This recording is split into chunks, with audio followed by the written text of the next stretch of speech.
Look, I've been lucky. I've stumbled across a way of training that revolutionized the way I approach fitness, not once, but twice. Yet, most people are totally unaware of these training approaches, which is one of the reasons why they feel stuck in their fitness. Building muscle comes at the cost of feeling tight or stiff. Fixing pains inhibits the ability to acquire a lean body. Switching to YouTube tutorials, that brings some novelty, but after 2 to 3 weeks that expires and then you're back at square one. This endless roller coaster is physical imprisonment. But as it turns out, there is a way where you don't have to actually choose between any of these goals or even destroying your calendar while you do it. Because as I will reveal to you, there is a way of training that will get you an athletic, lean and pain-free body in less than 2 hours a week. And this comes from a guy who spent years chasing these goals by training around 6 to 8, maybe sometimes even 10 hours per week. Because you can imagine seeing your body transform in ways that you couldn't do before in less and less and less time.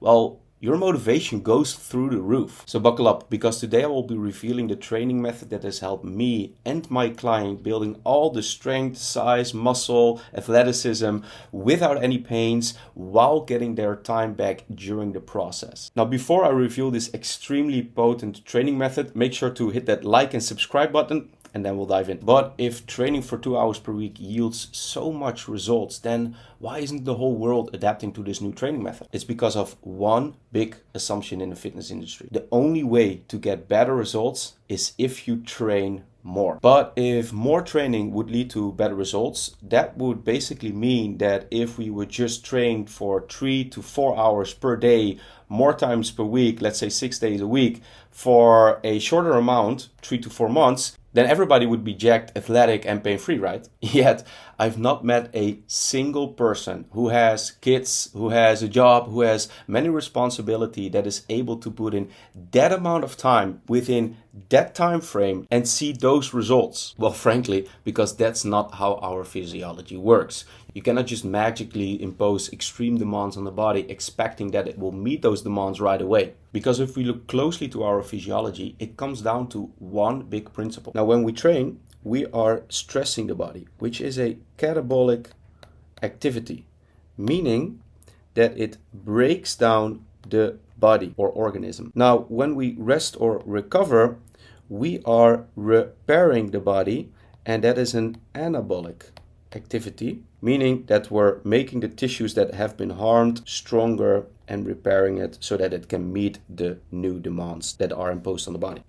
Now, the only reason it will feel inclined to go into this reparation mode after a certain stress is being placed is when a max threshold is being stimulated. Now, to facilitate growth of our muscles or tissues, the only objective is to stimulate this max threshold towards a new degree. If we train and we don't stimulate that threshold that we have, the body will not feel inclined to repair and grow new tissue or make it stronger because the demands are not high enough. Now let's take the most common path people take, which is the volume route. You do a lot of sets with moderate to high amounts of repetitions, trying to push that threshold. So you got high repetitions, a lot of sets, 3 to 4 times a week. Now, let's say you spend around 60 minutes per session. You do that 3 to 4 times a week. And if we're honest, around 50%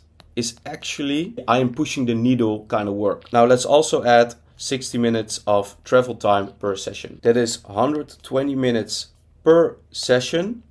We do that 3 times a week, which clocks it off at 360 minutes, which is around 6 hours per week, just for training, not even considering the recovery time that we also need to act on in order to grow the tissue proficiently. But then the question became, can I get similar or even better results in just a fraction of the time? And the answer is yes. So we already know that the body only cares about adapting towards the demand, the stress we place on the body.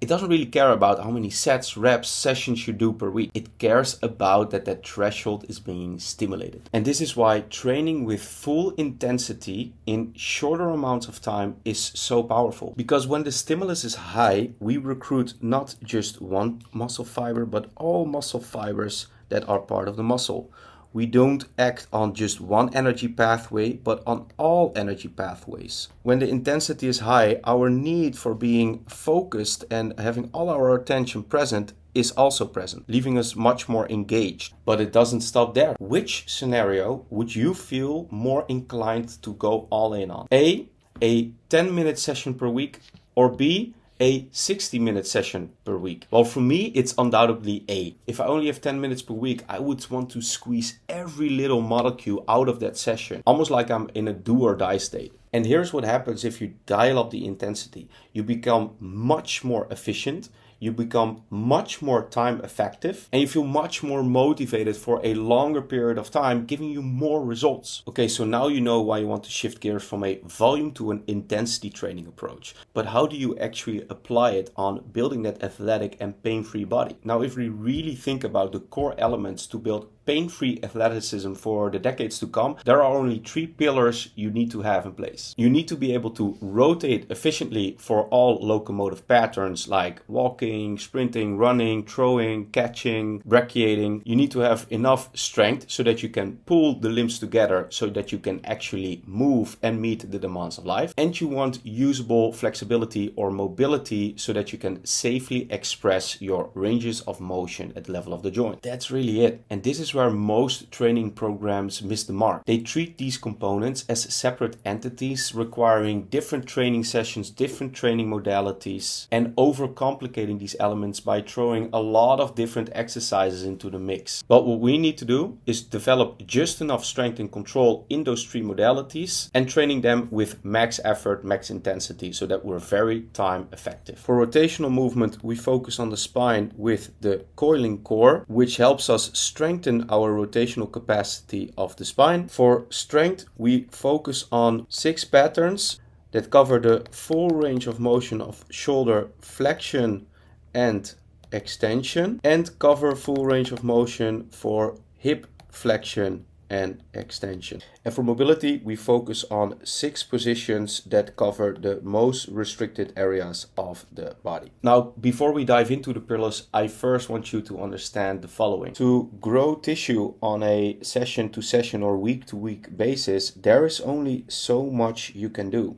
And this relies on your current output. So to give you an example, if you're driving a car with a certain engine, that engine can only run through a maximum capacity currently. You can pour in better gasoline, you can push harder on the gas pedal, but your maximum limit is capped unless you upgrade the engine. This means that on a week-to-week basis, we always face a certain limit with how much output we can put out. Because if you keep trying to go beyond that limit without you being ready, then eventually the car will break down. Now for the spine, it means that we're strengthening that rotational capacity it has. We do this by variations of the coiling core, where it reinstalls the spinal bend in relationship to the hips and with the shoulder so that it improves our locomotive capacity. And the coiling core is based on 4 fundamental positions: the front side external, the front side internal, the back side external, and the back side internal. And because we're starting with the spine each session, we're ironing out any imbalances or restrictions